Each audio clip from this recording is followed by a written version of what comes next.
Hello and welcome back to T.A.G, the Assassin's Game by the one with many names.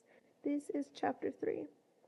His assassination of Yao Momo gave him some confidence, but if he was going to survive to the end of the game, he didn't want to say when, not yet, he needed to get rid of his biggest threat, Bakugo. He spent some time after dinner planning and penning a letter, but didn't send it just yet. He knew the recipient would still be awake for a good while yet. He only got a few hours of sleep before he snapped awake to the sound of someone sneaking down the hall. Probably nothing, considering the number of insomniacs on his floor, but still. He activated One for All at a little under 1% and meditated for the rest of the night. It wasn't as restful as true sleep, but it allowed him to be hyper-aware of his surroundings, possibly via danger sense, and heard the faint whispers of the previous users. Nothing clear yet, just feelings, half-remembered memories. When the sun rose, he soundlessly moved down the hall and picked the lock to Shinsou's room. He left his letter of proposal on the other's bedside table underneath one of his borderline illegal energy drinks as a peace offering. He took his plate from last night downstairs, washed it, and brought one of his pre-made workout smoothies up to his room just as the other early risers tentatively emerged. At an hour to homeroom, he emerged in the common room. The entire class was downstairs at this point, filtering in and out of the kitchen for breakfast at approximately a third of the usual speed. He locked eyes with Shinsou, who gave him a minuscule nod and lifted the energy drink he had given him for another sip. The plan was a go.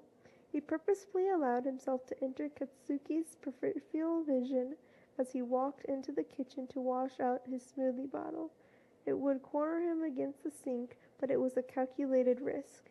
The blonde stomped up behind him and swung one of his classic right hooks, screaming, "Deku!" Turned, blocked the punch, and swept the other off his feet in one quick move before scurrying out of the corner. Finally, to really get the other into a blind rage, he coldly said, "Leave me alone, Bakugo." A beat of silence. He felt his accomplice step up behind him and had to fight to stay in place. "The fuck you say, Deku?" the angry Pomeranian finally screamed, scurrying into all fours and practically foaming at the mouth. "Damn, Kachan, what's your problem?" Shinsou asked, throwing out the bait for his quirk. "Shut the fuck up!"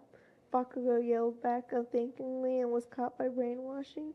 Izuku stepped back as Shinsou stepped forward and was gone before the other could turn around to confirm the kill.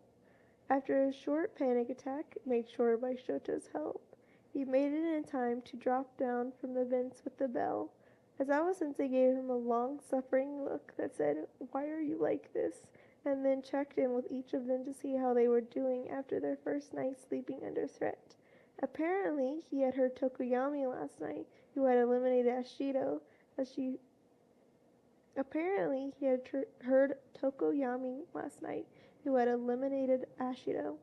She was a little bummed to have been killed, but appreciated that the other had calculated what time frame to kill her in so that she ended up with 69 points.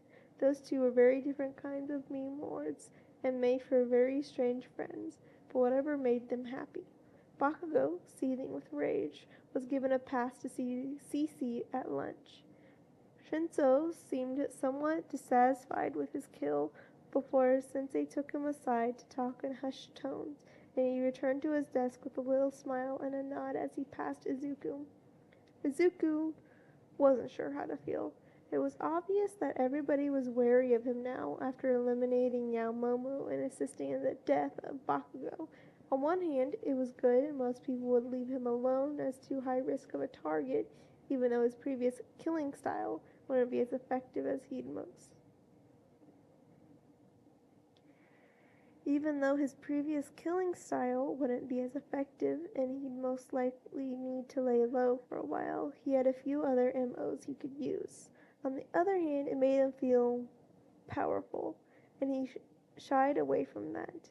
It reminded him too much of Bakugo, pushing others down to make himself feel higher than them. He texted All Might Texted All Might if they could talk at lunch. In the meantime, observe. Knowledge was worth more than gold, and as long as his plans were just hypothetical, he didn't have to bear the weight of their sins. Jiro eliminated Ojiro near the end of the first round.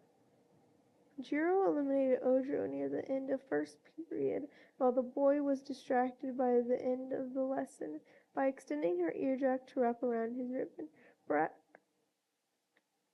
Perhaps he could do something similar with Black Whip.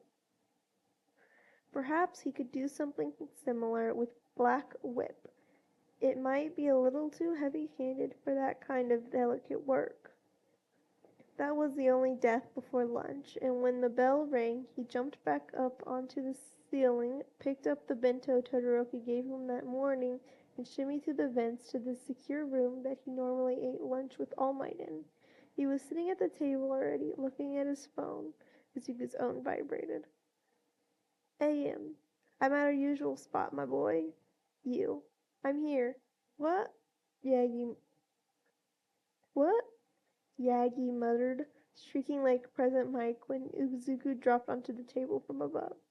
Those in the teacher's lounge who heard it followed immediately by Nezu's cackling, said a quick prayer for the man, and went back to their work. My boy, the hero breathed, hand on his chest. I don't need a heart condition on top of everything else. Sorry, he muttered. Vents are safer.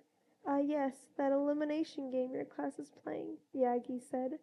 Is that what you wanted to talk about? Sort of, Izuku answered. I have eliminated 3, well, technically 2, of my classmates so far. That's great, my boy. You seem to be more talented in the underground scene than I ever was. Well, it's just that, he stuttered, eliminating my classmates felt good in a bad way. He explained to All Might how skilled he felt killing Todoroki, how smart he felt tricking Yaoyorozu, and how powerful he felt orchestrating Kachan's death. That's fine, my boy, Yagi told him. Every man feels powerful after besting a foe, but these aren't villains, they're my friends, just trying to do exactly what I'm trying to do, win. It's just as I said, my boy. Every man feels powerful after besting a foe, All Might repeated, but here's the difference. Only good men are worried about whether or not what they are doing is the right thing. Only good men question their morals. Only good men are concerned about turning evil. The moment that concern stops, you will know you have gone too far, and as long as that time you will know you have gone too far, and as long as that time worries you, you will be a good man. Just know, Izuku, that you are one of the best men that I know. The brunette wiped his eyes, sniffled, and hiccuped, and let his mentor rub his back, and gave a grateful smile when the tears stopped. He opened the bento Shoto made him. It was pretty simple, but he had cut the sausages to resemble tiny octopi like a bento someone might have make for their significant other. The rice was undersalted, and the cucumber salad was too sour. He opened the bento Shoto made him. It was pretty simple, but he had cut the sausages to resemble tiny octopi, like a bento someone might make for their significant other. The rice was undersalted, and the cucumber salad was too sour, but it tasted like love. Eliminated. Yuga Aoyama, 0 points. Rikido Sato, 2 points. Tenya Ida, 3 points. Anta Siro, 4 points. Mina Ashido, 69 points. Katsuki Bakugo, 90 points. Mashiro Ojiro, 101 points. Denki Kaminari, 300 points. Ejiro Kirishima, 301 points. Shota Todoroki, 312 points.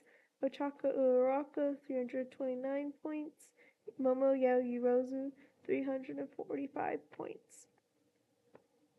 Thank you. That is all for Tag the Assassin's Game.